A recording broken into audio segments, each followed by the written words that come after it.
Benvenuti ad una nuova pillola del programma TBR2. Vedremo oggi come effettuare le ricerche in modo approfondito, come funziona lo strumento delle ricerche.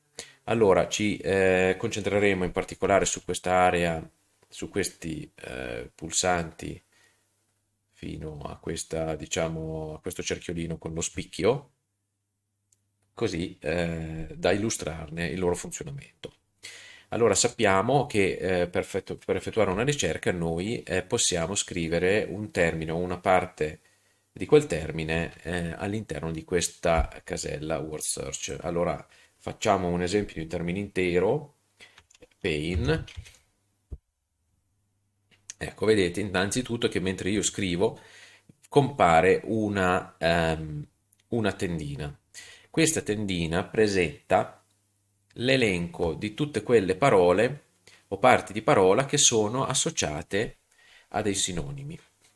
Questo succede soltanto se questa funzione sin è attiva. Infatti andiamo a disabilitare questa funzione sin, proviamo a scrivere adesso pain e vedete che la tendina non compare più, perché avendo disattivato questo tasto stiamo indicando al programma di non usare i sinonimi e quindi di cercare esattamente la parola o la parte della parola che noi digitiamo in questa fase.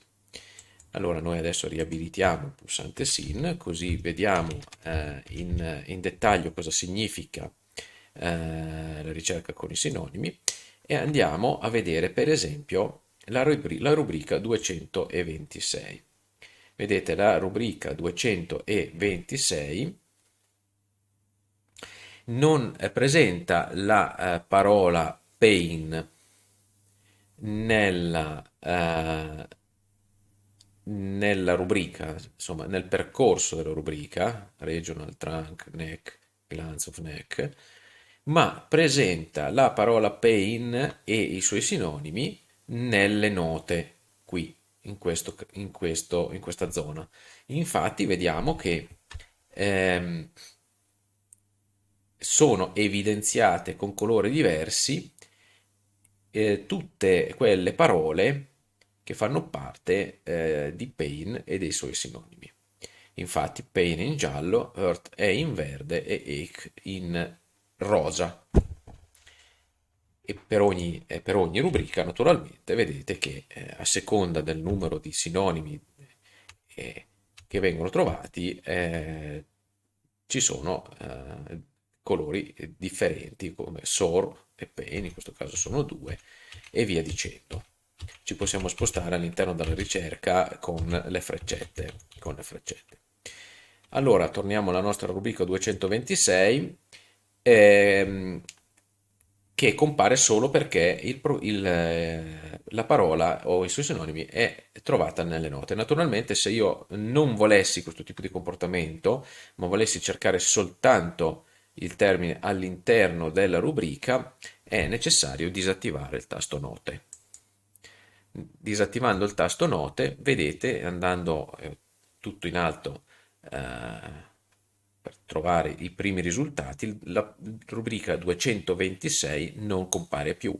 Non compare più perché al suo interno appunto non c'è la parola pain.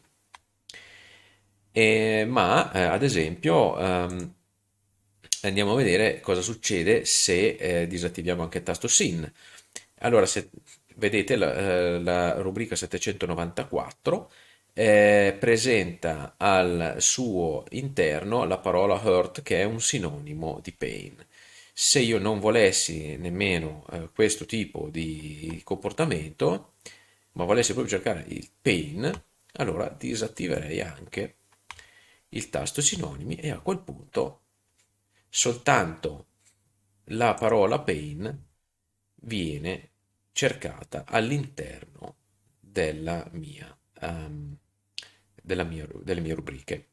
E vedete che qua, ad esempio, questa rubrica presenta la parola pains con la S finale, ma appunto questa parola contiene al suo interno la parola pain e quindi è viene effettivamente trovata. Lo stesso vale per painless e per painful.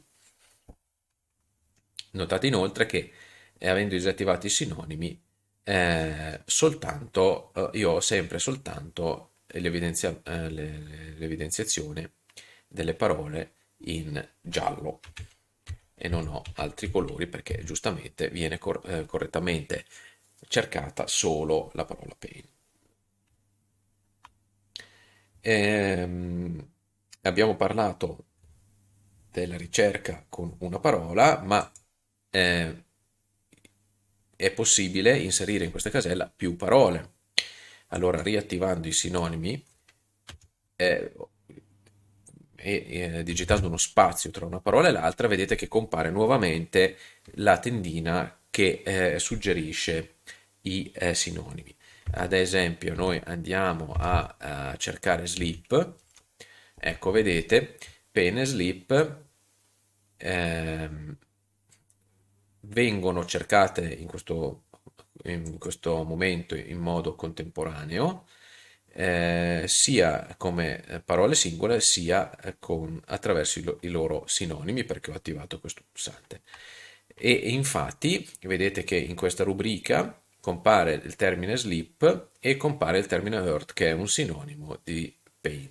Se io andassi a disattivare il tastino dei sinonimi, quindi la funzionalità del sinonimo, naturalmente non troverei nulla perché non c'è nulla che con questa combinazione di parole. Ora affrontiamo sempre riguardo al pain, affrontiamo anche la seconda casella che è quella dei rimedi, della ricerca per rimedio. Anche in questo caso, cominciando a digitare, otteniamo dei suggerimenti che sono relativi ai rimedi che è possibile utilizzare con il repertorio di Bonninghausen.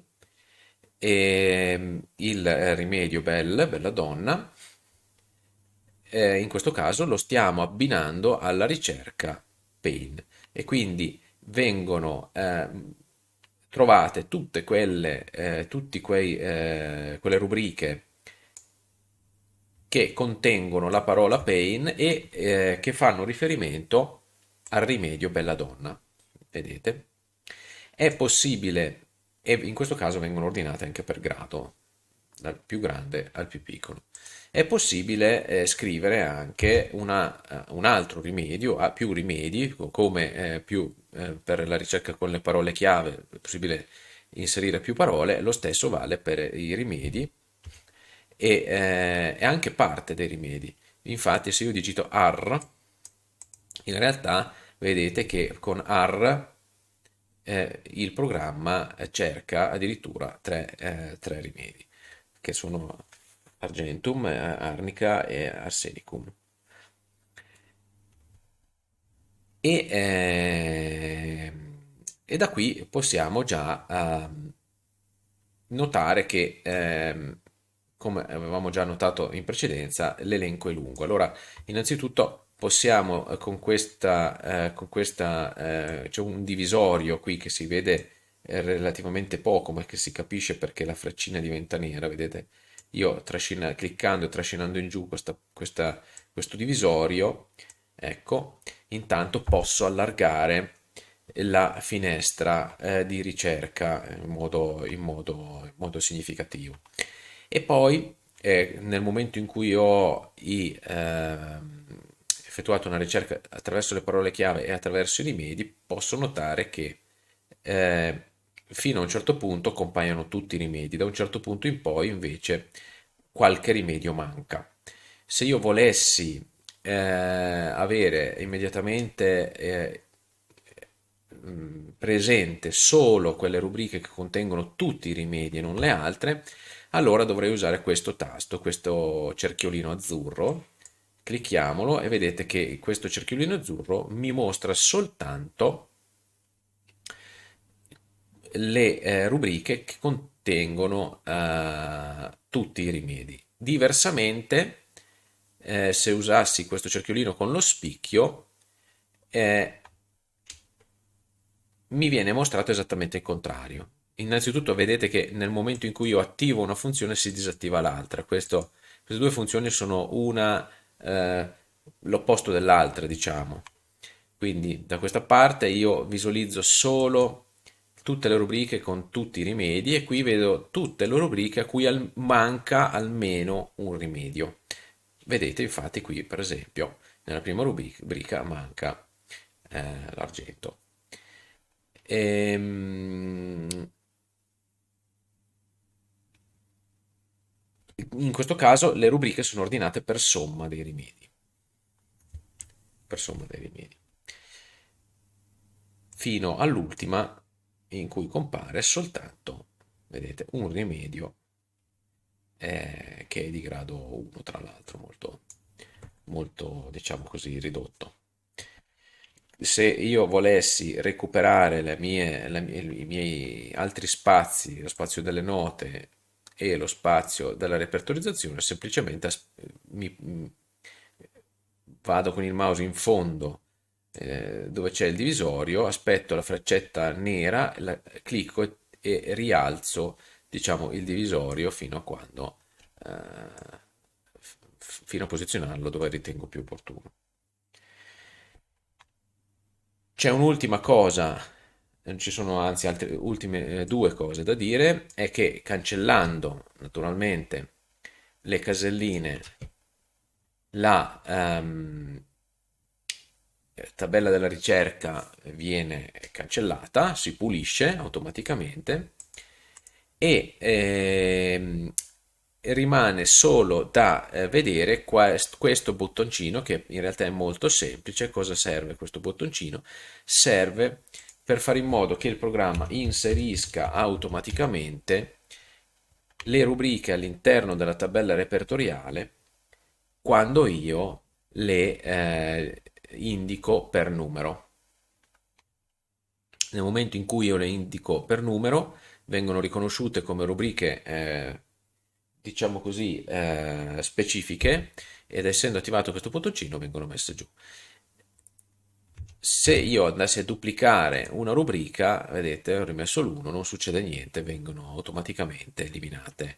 I doppioni vengono automaticamente eliminati. E naturalmente se io disattivassi questa funzionalità e andassi a scrivere 12, 13, 14, 46, 79 per esempio, ecco, in questo caso mi vengono presentate solo nell'area della ricerca ma non vengono aggiunte automaticamente alla tabella della repertorizzazione. Ebbene, direi che per quanto riguarda la ricerca è tutto e ci vediamo alla prossima pillola. Buona giornata.